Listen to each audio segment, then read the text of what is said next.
Hey everybody, thanks for checking out Eccles World. Today we got the new solar scooter. It's a P1 Pro 2024 model. They definitely made some improvements to it versus the older models, and I wanted to walk through those with you today and kind of share my experience with it, and let's see if it's really up to the hype that it is. So one of the things that you can see here is that this scooter is pretty massive. It holds up to 330 pounds of weight.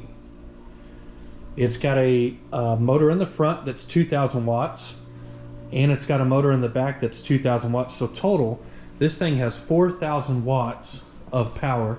That is one of the new enhancements of the 2024 model, is that now it's coming with two 2,000 watt motors. They have also changed out the light. So instead of doing the dual lights, they now have one powerful single light on it. And then one of the newest features is going to be this brand new display, which has always been kind of their knock on it. They used to have the older display that's set right here, and now they have a new display that's also Bluetooth capable and gives a little bit more data. Let me get this thing turned on so you can kind of see what I'm talking about. So there's multiple ways you can turn the scooter on. One of the ways is just hit the on button and put in the passcode 1234 as their standard code, or they now give you these NFC cards, and you can just place it right on the side of the display. One of the other features that they give too is these nice little handheld remotes, and on these remotes it's got a power button, it's got an alarm button, an unlock, and a lock button as well. They work really good as far as the range on it. Let's get this thing turned on. So once the display's turned on, you can see the battery level. You can also see what mode it is in. You can see your miles per hour. You can see which motor is selected, the gear that we're in, and then this is going to be our info center. So to change the different power levels, you can hit number 2, and you can cycle through sport mode, eco pro, or back to comfort. Now when you're on sport mode, it's going to give you all 60 volts that this scooter has to offer all at one time.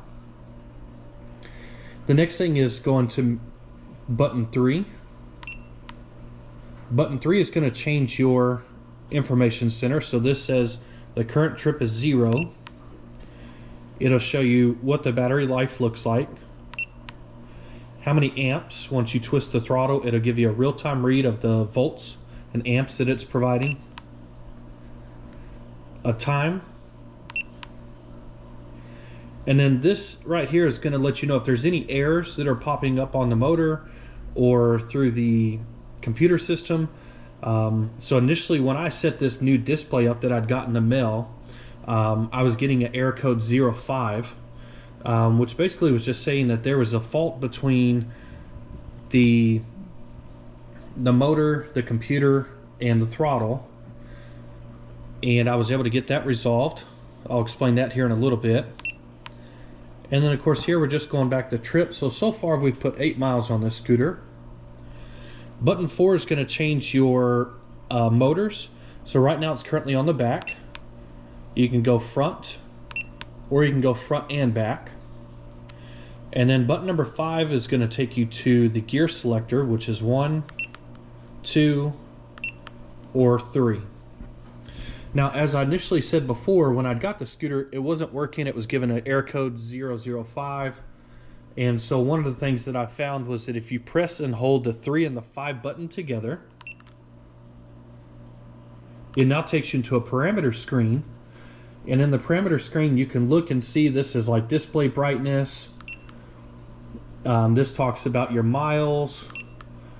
And then this is where I was having an issue. My scooter, when I got this display, it was set up on 48 volts, and that was given a fault. Once I increased it to 60 volts or 60 amps, then it was able to actually update.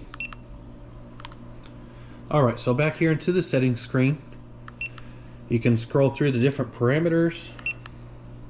And there's a book that talks about, in the manual, I'll show you what that looks like, but it just scrolls through the different parameters. You could change the passcode, You can set up the regen, braking, etc. And of course, if you do nothing, then it's just going to reset back to the regular display screen. Over here on your left hand side, you do have a horn button, which is extremely loud for this scooter. You have your turn signals, which are reflected down here on the back of the scooter. And it's got one here on the right side as well. Now the turn signals do not auto off, but you can just switch it here. And then of course this here's for your lights. And then this button here on the top actually turns on a bright. And down here on the light, you can see there's a blue light indicating that the bright light is turned on. You have your back brake lever, and you have your front brake lever on this side. Of course, your throttle control. And with this scooter, you can adjust the height by releasing this holder here. And as you release the holder, you push in this pin right here, and then that'll let you adjust the height of the scooter on the handlebars up and down. Now you can see this thing has some pretty good quality suspension on it. It has 4 springs here on the front with a hydraulic nut brake, which is a pretty good quality brake. And in these brakes, what they do is they run mineral oil. Just kind of helps keep everything nice and clean. Nice little shot of the rear suspension right there. And then of course the platform. You do have your master power button right here, and then you have 2 charging ports that you can plug in. The scooter's pretty easy to break down, so if you wanted to store it, what you're going to do is come over here, you're going to pull this lever down, so you'll push that front lever back, and then what the scooter's going to do is it's just going to collapse back down, locks in, and then what they did is they put these rubbers down here so it can sit on it.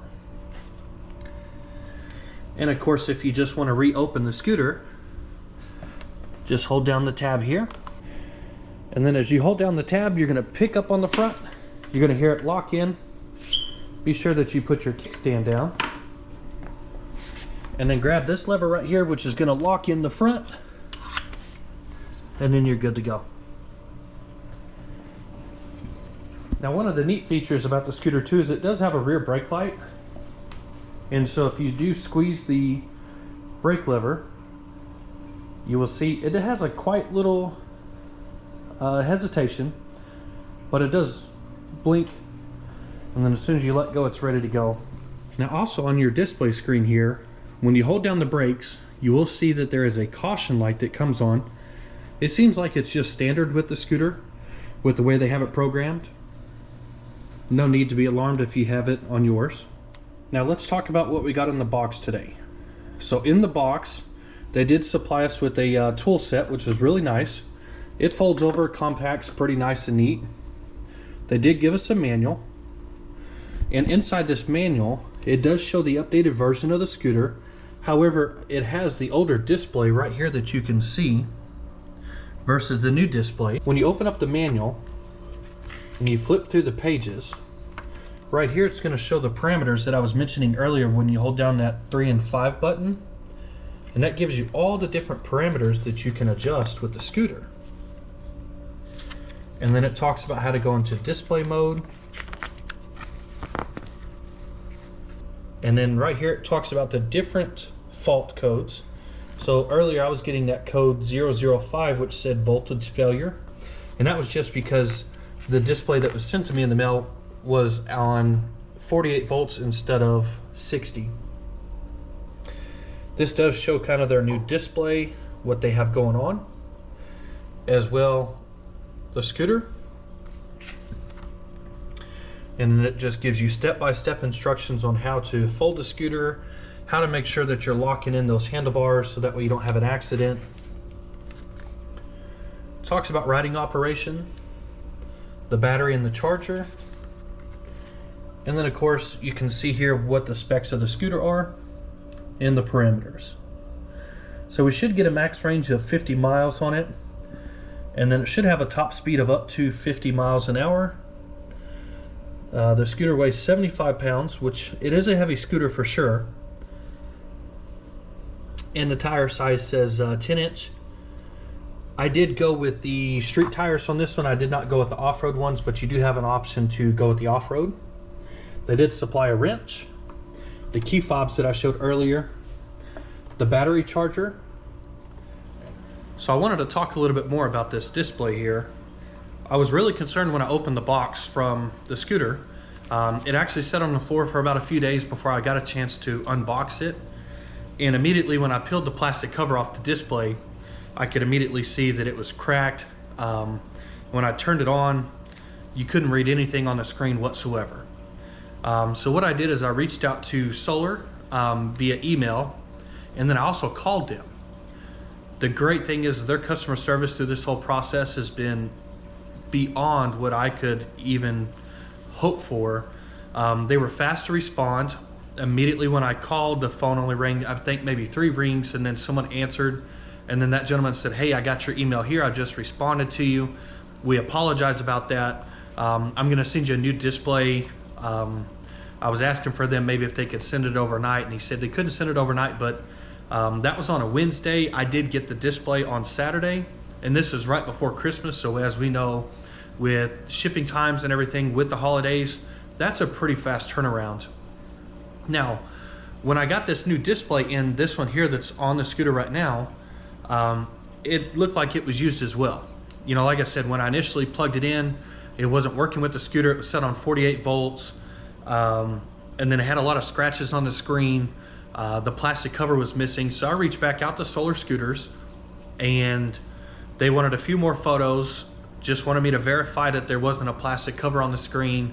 There wasn't a plastic cover, so they're gonna take care of sending me another display out, and I'll get that one put on the scooter. Now, all in all, my thoughts on this scooter, perfect. Everything of what I could imagine with a scooter, this is it. So there was multiple options that I was looking at, you know, between the price points of $500 all the way up to $2,500 scooters. And when I kept going back to this scooter, you know, one of the great things about it was that it did have the dual motors, it did have suspension, and the weight capacity is much different than the competition, where some of the competition, those scooters would hold like 264 pounds or 230 pounds. With me, I'm 250, 260 pounds on a good bad day. And so I need something that's gonna be able to hold me and still, you know, perform to those same standards or same specs on the spec sheet. We've taken this scooter out down the road a few times. It definitely gets rowdy when you have the sport mode on and both motors engaged. It can be a little twitchy on the throttle, which is okay, but you just gotta learn how to manage the throttle control. I have personally gotten it up to about 40 miles an hour. Still pulling a little bit, haven't quite hit that 50 yet, but we'll still continue to keep working on it for sure. I've not had any concerns with the battery pack on it, given that we rode it around for about 30-45 minutes the other day on Christmas Day, just showing the family. Had my pops on here, put my sister on it. I've taken my wife, me and my wife have both rode on it around the block. It held both of us. I don't recommend that. It is a little bit more than the weight capacity, you know, even though she's only 100 pounds, no problem. But I can definitely say the scooter is surprising without a doubt. You know, if you really want that cool factor, you want that aha factor, this scooter's it. I'm really glad that I made the purchase. I'm really glad that I chose Solar Scooters to take that leap of faith, you know, because at the end of the day, these things aren't cheap. And with me having an issue with it shipped there, you know, that customer service is key, making sure that they stand by their product. They have not given me any runaround about it or saying, hey, it's your fault. They've just said, no problem, we'll take care of it. They've provided me shipping labels ASAP and getting everything out. This is exactly what I wanted when I said I'm gonna pick a scooter brand that's also going to help me as well. You know, like I said, I had a few options of looking at some others and just reading some of the reviews. My concerns were, if something went wrong with the scooter, how could I get in contact with their customer service department? There's one leading name brand scooter company out there that does a lot of, that's basically the pioneer for them. And with that scooter, it was gonna go a little bit further in range. So it was gonna go about 60 miles instead of 50, but it only had a top speed of 30 miles an hour. And for me, I'm all about speed, so I said, I want to get the 50 miles an hour scooter, and I'll compromise that 10 miles on range. Now, I will say, if you do put this scooter in eco mode, you can definitely tell a difference. It doesn't just throw all the power at one time. It just kind of slowly rolls that power into it. Even if you put it on gear 1, 2, or 3, doesn't matter. And what I found to be most effective, if you're just going to ride around and not be too crazy, just put it on the rear motor, and you'll get a lot of that twitchiness out of the throttle. First gear, it seemed like it would go about 15 miles an hour. Second gear would go 25 miles an hour, and then of course third gear, it gives everything past that 25 miles an hour. So you definitely have multiple options depending on your riding style, your riding level, and how you want to adjust it. So all I can say from this point is just stay tuned to the channel. Be sure you hit that like button, subscribe to the channel, and I'm going to share some more riding with this scooter. Probably take it off-road, see how it handles on different terrain, and then of course see if we can actually get that 50-mile range out of it, and I want to see if I can get that top speed. Thank you guys for checking out Echo's World. We'll see you guys later.